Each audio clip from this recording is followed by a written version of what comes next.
মন্দির তৈরি হয়ে যাচ্ছে, এত হোটেল তৈরি হয়ে যাচ্ছে, মায়াপুর পুরো চেঞ্জ। এখনো তো পুরো সেই খান্ডার মনে হচ্ছে, ভৌতিক খান্ডার। ওটা চাটবি কিন্তু, হ্যাঁ রাইট। এই যে দুটো পেন এখান থেকে নিয়ে নিয়েছি, তো পড়া শিখলি না সেই বসে। ডেঞ্জারাস পেন রয়েছে, বন্দুক পেন। আরে বাবা, পিলগ্রিম এখানে কিভাবে রয়েছে, হায় রে। সারাদিন প্রচুর কাজ করে নিয়েছি, আর দোলের টাইম, মায়াপুরে এখন জমজমাট অবস্থা। প্ল্যানিং আছে একটু মায়াপুর ঘুরতে যাওয়ার, বেরোনো যাক। আর গরমটা বড্ড বেশি পড়ে গেছে। এখন নিয়ে যাব পালসার। আরে চাপ এখানে জানা পালসার, কারণ এনফিল্ড কলকাতায় আছে। অলরেডি 5:40 বেজে গেছে।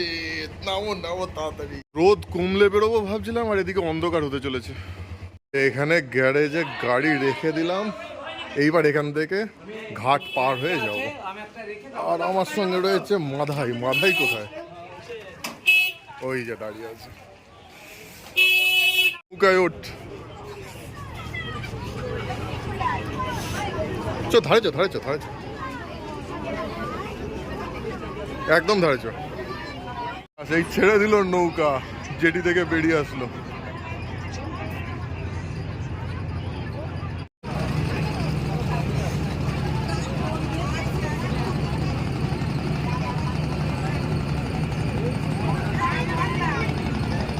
নৌকা থেকে নেমে গেছি, আর নৌকায় 10 টাকা টিকিট। মায়াপুর মাদাই কত বছর পর আসলাম? প্রায় 3 বছর, 2 বছর থেকেই ভালো লোক সমাগম। তবে এখান থেকে প্রায় 1 কিলোমিটার হেঁটে যেতে হবে। টোটোতেও যাওয়া যায়, কিন্তু এই হেঁটে যাওয়া ছোটবেলায় যখন আমরা যেতাম হেঁটে যেতাম, সেই হেঁটে যাওয়ার ব্যাপারটা এখনো ভালো লাগে, অনেকটাই বেশি মজা। হ্যাঁ, ও টোটোতে গিয়ে মজা নেই।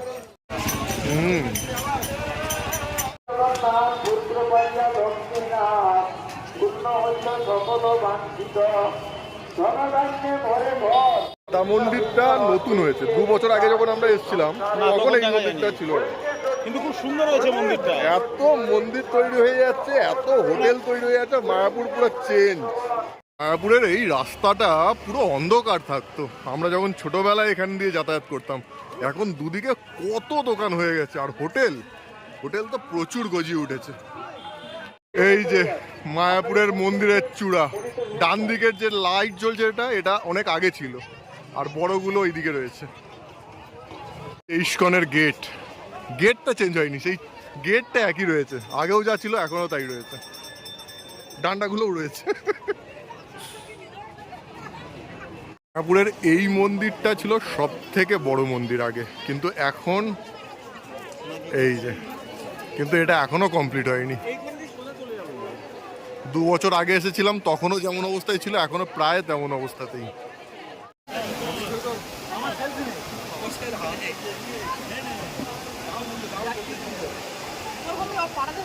মন্দির তৈরি হয়নি, আর এদিকে এই মাটি, এই রেলিং, এখানে টিন, এইগুলোই অস্বস্তি লাগে। যতক্ষণ পর্যন্ত এটা না চালু হচ্ছে ততক্ষণ পর্যন্ত এই ইস্কনের ভিতর একদম পারফেক্ট লাগবে না, কিছু একটা যেন মিস থাকবে। জুতো রাখার লাইন দেখ, ওরে বাস রে। না এই তো বিনামূল্যে জুতো, তুই বলি টাকা দিয়ে রাখতে, এখন বিনামূল্যে জুতোটাই, বাকি সবকিছু মূল্য দিয়ে রাখতে। যাওয়ার রাস্তা কোথায়? আমরা তো মন্দিরে ঢুকবো না, এই যে মন্দিরে ঢোকার লাইন, ওরে বাবা রে। আর এইদিকে জুতো রাখার লাইন, ওইদিকে মোবাইল রাখার লাইন, ওই যে ওইদিকে আছে মোবাইল রাখার লাইন। আমরা এই মন্দিরে এর আগে বহুবার এসেছি, তো ভিতরে আবার যেতে গেলে জুতো রাখতে হবে, মোবাইল রাখতে হবে, এমনকি মানি ব্যাগ, ডিজিটাল ঘড়ি, মানে আমাদের যে স্মার্ট ওয়াচ রয়েছে সেটা রাখতে হবে। সো এত কিছু রেখে ভিতরে ঢুকতে হবে, ভিতরে ছবি তোলা যাবে না, ভিডিও করা যাবে না। আর আমাদের ভিতর পুরো ঘোরা, পুরো হাতে তালুর মতো চেনা। সো ভিতরে যাবো না, বাইরেটা ঘুরবো, বাইরেটা বিন্দাস এনজয় করবো, এনজয় করে তারপর আবার বাড়ি। এই যে মন্দিরটা এখনো ভাই কবে তৈরি হবে, কবে? শুনেছিলাম তো পার্সিয়ালি উদ্বোধন হয়েছে, দেখে তো কিছুই মনে হচ্ছে না, এখনো তো পুরো সেই খান্ডার মনে হচ্ছে, ভৌতিক খান্ডার। কবে মন্দির তো উদ্বোধনও হয়েছিল কিছুটা, এইরকম অবস্থা হয়ে রয়েছে কেন বোঝা যাচ্ছে না। আর এদিকে এই যে বড় মন্দিরটা যেটা আগে ছিল, আর এই পুরো কেমন সব টিন দেওয়া ইয়ে দেওয়া চালু হতে এখনো অনেক দেরি। এখন 10 মোটামুটি বছর। 10 বছর না হলেও 5 বছর আমার যা মনে হচ্ছে। আইসক্রিম কল ওটা চাটবি কিন্তু, হ্যাঁ রাইট। এটা না চাটলে কিন্তু আইসক্রিম খাওয়ার মজাটাই নষ্ট। Butter Scotch. এই যে এখানে হয়েছে মারুতি ফুলডোম থিয়েটার। এখানে যে যে আসবে সে সেই হতাশ হবে। ভিতরে জাস্ট রাধাকৃষ্ণের ভিডিও দেখাবে, তার জন্য 100 টাকা করে টিকিট। এই যে মুরগি বানানোর স্থান। যারা প্রথম আসবে তারা ঢুকলেই বুঝতে পারবে, পুরো হতাশ হবে। ইস্কনে এসে যদি থাকতে চান তাহলে এই দিকে রুম পাওয়া যায়, অনলাইন বুক করে আসা যায়। আর পার্কিংটাও দেখে আসি, দিয়ে গেলে পার্কিং স্পটে যাওয়া যাবে। ঢাকার এই নিবাসটা কিন্তু দারুণ করেছে, তাই না? পুরো সামনেই গ্রাউন্ড রয়েছে, যদি ওর গ্রাউন্ডে ঢুকতে দেয় কি মনে হয় না দেয়, নো এন্ট্রি, কিন্তু গ্রাউন্ড রয়েছে সামনে, এদিকে পার্কিং রয়েছে, প্রচুর গাড়ি রাখা যাবে। পার্কিং এখনো ফাঁকা, আমরা গাড়ি নিয়ে আসলেও কোনো অসুবিধা হতো না, এখানে পার্কিং পেয়ে যেতাম। এইখানে থাকাটাই মনে হয় বেস্ট, ওই মন্দিরের ভিতরে থাকার থেকে। সুন্দর জায়গা ওই ভেতরটা। ওকে লোকারণ্য, আর শুধু লোক হারাচ্ছে আর মাইকে অ্যানাউন্স হচ্ছে। কোন গাছগুলোতে আলো লাগিয়ে কি সুন্দর লাগছে, সুন্দর সাজানো। সময় এত সাজানো গুছানো থাকে বলেই এত ভিড়ের পরেও ভালো লাগে এই জায়গা, এই কারণে। এখানে একটা শপিং মল আছে, ভিতরে ঢুকতে হবে, কারণ এখান থেকে একবার একটা পেন নিয়ে গেছিলাম, খুব সুন্দর, সেটা আবার পাওয়া যায় নাকি দেখতে হবে। আয়, আর ভিডিও তুলতে হবে না, আয় আয় হয়েছে। জুতো কল, এই জুতো পরে উঠবি না, জুতো কল। পেন খুঁজছি, সেগুলোই পাচ্ছি না, যেগুলো পাচ্ছি সেগুলো তো হরে কৃষ্ণ এত বড় করে লেখা রয়েছে, ওটাই সমস্যা। বাকি তো আর কিছুই দেখছি না নেওয়ার মতো। আছে অনেক কিছু নেওয়ার মতো, কিন্তু এখান থেকে বয়ে বয়ে নিয়ে যাওয়ার মতো নয়। স্নো, রাম, ওইদিকেও কৃষ্ণ। এই যে দুটো পেন এখান থেকে নিয়ে নিয়েছি, 320 টাকা করে বিল। তো পড়া শিখলি না, সেই বসে সত্যি। আর এই জুতো, একটা জুতো ওইখানে রেখেছিল, একটা জুতো এইখানে। তোর জুতো কেউ চুরি করবে না, তো চিন্তা নেই। ক্যাম্পাস তো, হ্যাঁ। একদিন সকাল সকাল এসে ভোগ খেতে হবে, বহু দিন ভোগ খাইনি। আর এখানে শ্রীকৃষ্ণের মহাপ্রসাদ। ওইদিকে মলে গিয়ে এই দিকের অনুষ্ঠানটা মিস করলাম। এখানে শ্রী চৈতন্যকে স্নান করায়। হ্যাঁ, এখানে প্রচন্ড ধুলো রে ভাই, আসিনি তো মনে হচ্ছে ভালোই করেছি এখানে। হ্যাঁ, বিভৎস ধুলো বাবা। ওয়ারাটা দেখছেন আর এই যে গার্ডেনটা দেখছেন, যদিও অন্ধকারের জন্য খুব একটা ভালো লাগছে না, কিন্তু গার্ডেনটা বেশ সুন্দর, সাজানো গুছানো, খুব সুন্দর গার্ডেন। এই গার্ডেনটা আগে ছিল মন্দিরের সামনের দিকে, আর এখন পুরো সেট আপটা সামনে থেকে তুলে এই পিছন দিকে নিয়ে চলে এসেছে। আর আমি এখানে প্রায় 10 মিনিট হয়ে গেল বসে রয়েছি, মাথায় কোথায় গেছে কোনো ঠিক নেই, খুঁজে পাওয়া যাচ্ছে না। 10 মিনিট হয়ে গেল, এবার ফোন করতে হবে। এই যে এসে গেছেন শ্রী চৈতন্যর পরম ভক্ত মাধাই। বেশ শান্তিতে বসেছিলাম, কিন্তু মশার জ্বালাতনে আর থাকা যাবে না। মশা বলছে আর বসতে দেবো না, এবার কেটে পড়ো। আর প্রচুর লোক আজকে এই গ্রাউন্ডে, কিন্তু দেখা যাচ্ছে না ঠিক মতো ভাবে। দেখাচ্ছি যে প্লাস্টিক পেতে, কোথাও বিছানা চাদর পেতে, সব মনে হচ্ছে ওই, আর ওখানে ঘুমিয়ে পড়েছে তো রীতিমতো। এই যে এখানে সব ঘুমিয়ে পড়েছে রাতে, এখানেই রাত কাটিয়ে দেবে খোলা জায়গায় শুয়ে। এবার আলোর পরিমাণ খুব কম, অন্যান্য বার যত আলো দেয়, এইবার যেন মনে হচ্ছে, আরে সে না আমি ভিডিও করব, কিন্তু এবার আলোর পরিমাণ খুবই কম, খুব কম। মশারি টাঙিয়ে শুয়ে পড়েছে। এইদিকে আবার জঙ্গল, আর ওদিকে তো মানে যারা এসছে তাদের থাকার জায়গা আছে, তো এইসব জায়গায় কেন রয়েছে? এখানে বেশ কিছু খাবারের স্টল আছে, আরে খাবারের না, অনেক কিছু স্টল আছে, চল দেখি। মাদায়ের এখানে কোনো খাবারই পছন্দ হচ্ছে না, কিন্তু মার্কেটটা সুন্দর সাজিয়েছে রে মাদাই।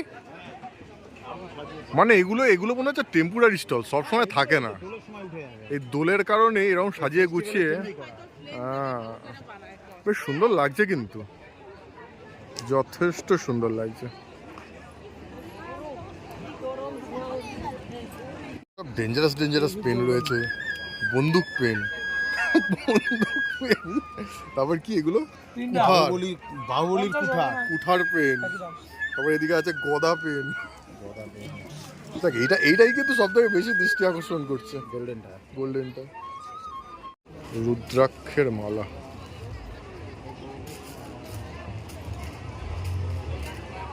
এই যে এখানেও রয়েছে যাত্রী নিবাস। সেখানে অন্তত একটা ছাউনি আছে, ছাউনির নিচে মানুষ শুচ্ছে। ওখানে তো পুরো খোলা আকাশের নিচে, আর মানুষ এবার সব ক্লান্ত, এবার শুয়ে পড়ছে সব। এদিকে আমরাও ক্লান্ত, এবার আস্তে আস্তে বেরোই, কিছু খাই, বেরোবো বা ভিতরেও কিছু খাওয়া যেতে পারে। দেখি এই দিক দিয়ে বেরোবি না এই দিক দিয়ে বেরোবি? এই দিক দিয়ে বেরোবো। না এই দিক দিয়ে দেখা যাক এই স্টলে কিছু পাওয়া যায় নাকি। কি আছে? সে একই জিনিস। আরে বাবা, পিলগ্রিম এখানে কিভাবে রয়েছে, হায় রে, সব মশারি টাঙিয়ে পুরো গ্রাউন্ডে শুয়ে। আর যারা মশারি আনেনি তারা বুঝতে পারবে এখানে মশা কীরকম। ও এনার্জি আছে, নেক্সট লেভেল এনার্জি। মানুষকে আমরা হয়তো দেখছি এইভাবে রয়েছে, যেখানে সেখানে বিছানা করে মশারি টাঙিয়ে কোনো রকমের শুয়ে পড়েছে, কিন্তু সত্যি কথা বলতে এগুলোও কিন্তু একটা আনন্দ। আমরা যখন পরে দেখছি, আমরা যখন কোথাও মানে ট্রেকিংয়ে যাই বা কোথাও, তখন তো ওই পাহাড়ে যেখানে সেখানে টেন্ট খাটিয়ে থাকি, পুরো এদের ফিলিংসটাও কিন্তু সেম। কারণ এরা ঠাকুরের কাছে এসছে, পুণ্য করতে এসছে, এসে এইভাবে রয়েছে। আমাদের হয়তো মনে হচ্ছে কষ্ট করে রয়েছে, হয়তো তাদের কাছে অনেকটা ভালো লাগছে এইভাবে থাকতে। এখানে জগন্নাথ, বলদেব আর সুভদ্রা, সুন্দর লাগছে কিন্তু। আর এখানে এই যে প্রণামী দিয়ে গেছে মানুষ। সত্যি কথা বলতে কোথাও যদি একটা পাথর রেখে তাতে যদি সিঁদুর মাখিয়ে কয়েকটা ধূপ জ্বালিয়ে দেওয়া হয়, সেখানেও লোকে প্রণামী দিয়ে যাবে। আপাতত ইস্কনকে বাই বাই করে আমরা বেরিয়ে পড়েছি। না, এইবার আস্তে আস্তে ঘাটের দিকে যাওয়া যাক। এখান থেকে ঘুগনি ভালোই। এই যে আচারের দোকান, এতক্ষণ ধরে আচারের দোকানই খুঁজছি। আচারের দোকানগুলো সব তোমরা এত দূরে চলে এসছো কেন? না, আগে তো আরো গেটের কাছে ছিল। হ্যাঁ, বহু আগের কথাই বলছি। হ্যাঁ, আচারের দোকানটা কত বছরের কাকা? আসার সময় যতটা আনন্দ করতে করতে আসলাম, এইবার মনটা খারাপ লাগছে। ফিরে যাচ্ছি, এবার মনটা খারাপ লাগছে। ভেসেলে উঠেছি কিন্তু এখনো ছাড়েনি, কিন্তু গরম করছে। আমরা একটা ভুল জায়গায় এসে বসেছি, গরম করছে। লঞ্চ থেকে নেমে আসলাম, লঞ্চ যখন ছাড়বে তখন আবার উঠে পড়বো। আপাতত এগুলোর উপর বসা যাক। ওহ, লঞ্চে 5 মিনিট বসে গেমে গেলাম। কি গরম ভিতরে, 5 মিনিটে 5 ঘন্টা। তার থেকে এই বাইরে অনেক শান্তি, সুন্দর হাওয়া দিচ্ছে। এই এতক্ষণে ছাড়লো, জেটি থেকে বেরিয়ে আসলো। ওই যে দূরে দেখা যাচ্ছে নবদ্বীপ ঘাট, আর এদিক থেকে আর একটা লঞ্চ আসছে। ও, রাতের নবদ্বীপ ঘাট ব্যাপক লাগছে, সুন্দর সুন্দর। এই ঢুকে গেছি নবদ্বীপ, বড়ালঘাট জেটি।